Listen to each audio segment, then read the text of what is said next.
అందులో తప్పేంటి? అయ్యో, తప్పేమీ లేదు లల్లి. పై పై మెరుగులు చూసి మేము టెంప్ట్ అవుతాం చూడు, మాదే తప్పు. అసలు నీకు విషయం తెలుసా? నా సంపాదనలో సగం ఇదిగో ఈ మేకప్లోనే పోతోంది. నిజమే మరి. మీరు ఇంట్లో బీరువాలు పట్టనంతగా సంపాదించి పెడుతున్నారు కదా.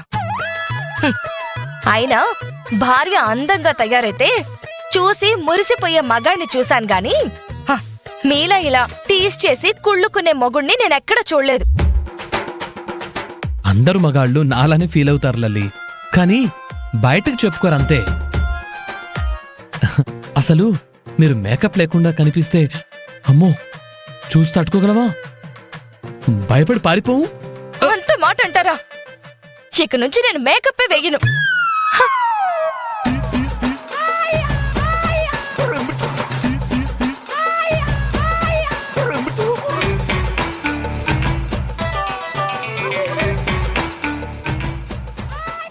కొంచెం లిప్స్టిక్ రాసుకుని వెళ్తాను. అమ్మా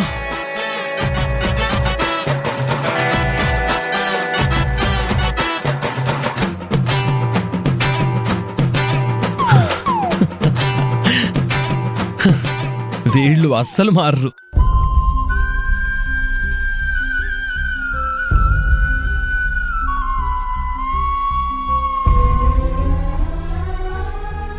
నిన్నటిదాకా రాహుల్ బాబు అని నువ్వు పిలిచావు కదా, అప్పుడే అండి అని అంటున్నావు. సో జరిగిన పెళ్లిని యాక్సెప్ట్ చేసేసావన్నమాట.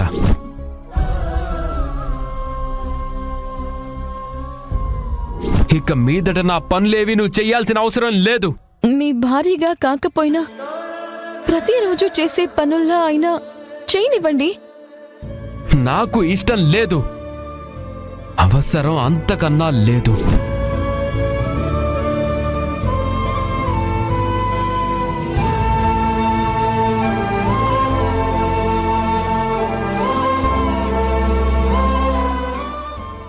రోజూ హుషారుగా పనులు చేసేది ఇవాళేంటి ఇంత డల్గా కూర్చుంది?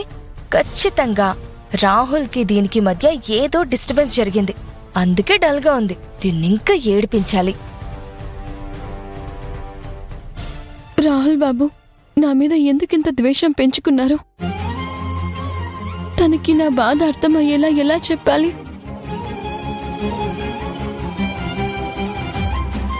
అభి, ఏంటి పని పట్ట ఏవి చేయకుండా ఖాళీగా కూర్చున్నావు? కొత్త పెళ్లి కూతురు అనే సాకుతో పనులు ఎగ్గొట్టాలని చూస్తున్నావా? వెళ్ళు, పెళ్లి నాకు స్ట్రాంగ్ కాఫీ తీసుకురాపో.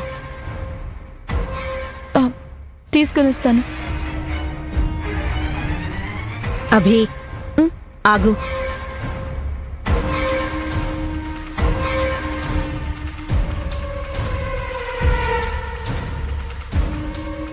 లలిత, నువ్వేం చేస్తున్నావో నీకు అర్థం అవుతుందా? నేనేం చేశాను అత్తయ్య గారు? ఏం చేశావా? అభిని ఈ ఇంటి కోడలు అనుకున్నావా లేక పని మనిషి అనుకున్నావా?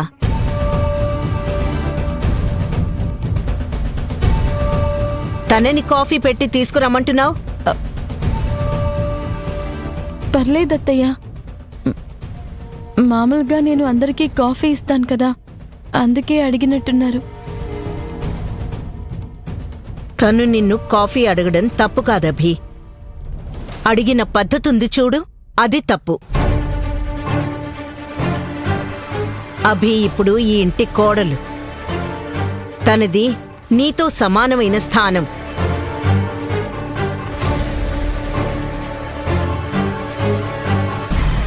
తనకు నీతో సమానమైన హక్కు, గౌరవం ఉంటాయి. అలాంటిది తనతో అగౌరవంగా ప్రవర్తిస్తావా? అది కాదత్తయ్య గారు, నేనేదో క్యాజువల్గా తను ఖాళీగా ఉందని అలా చెప్పానంతే. తన మీదేదో పెత్తనం చెలాయించాలని కాదు. కానీ నువ్వు తన మీద అధికారం చెలాయిస్తున్నట్టే అనిపించింది. ఇంకోసారి ఇలా చేస్తే బాగోదు లలిత. అభికి అవమానం జరిగితే అస్సలు ఒప్పుకోను నేను.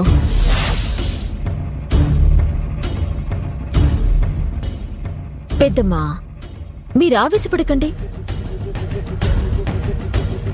లలిత వదినకి అర్థమయ్యేలా నేను చెప్తాను.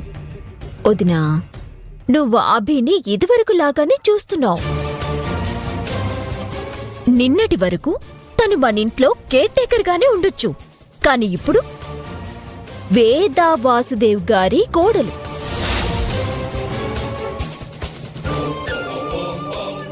అంటే తను కూడా నీలాగే ఈ ఇంటి మహాలక్ష్మి. అందుకే తనతో ప్రేమగా అభిమానంగా ఉండాలి. అర్థమైందా?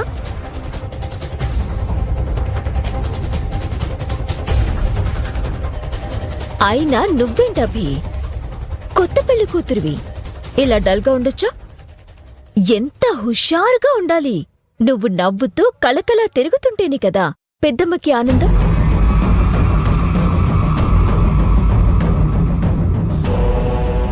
అవును, రాహుల్ ఆఫీస్కి వెళ్ళాడు కదా, తనకి నువ్వు క్యారేజ్ తీసుకుని వెళ్ళు.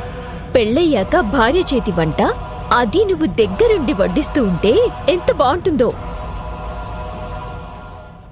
రాహుల్ కూడా హ్యాపీగా ఫీల్ అవుతాడు.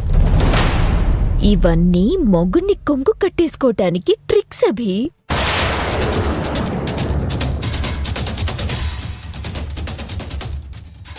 చాలా బాగా చెప్పావు ఐరేంద్రి. అభి, ఐరేంద్రి చెప్పినట్టు నువ్వే వంట చేసి రాహుల్కి క్యారేజ్ తీసుకెళ్ళు. చూసావా లలిత, అభి అంటే ఐరేంద్రికి ఎంత అభిమానం లేకపోతే తన గురించి ఇంతలా ఆలోచిస్తుంది.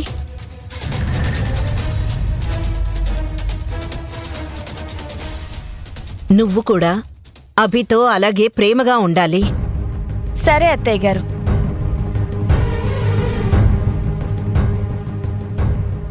నేను వెళ్ళి వంట చేసి తీసుకువెళ్తాను అత్తయ్య. ఉమ్.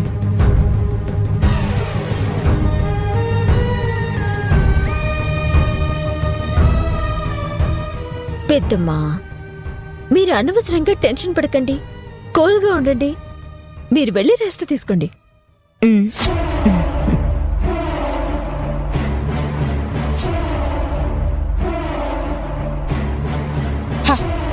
ఏ, ఏమైంది వదినా? ఏంటైరేంద్రి ఇది? ఆ అభి ఈ ఇంటి కోడలవ్వగానే అప్పుడే తనకి సపోర్ట్గా మారిపోయావా? అత్తయ్య నన్ను తిడుతూ ఉంటే నువ్వు కూడా నన్నే అంటావా? నీకు నాకంటే ఆ అభినే ఎక్కువైపోయిందా?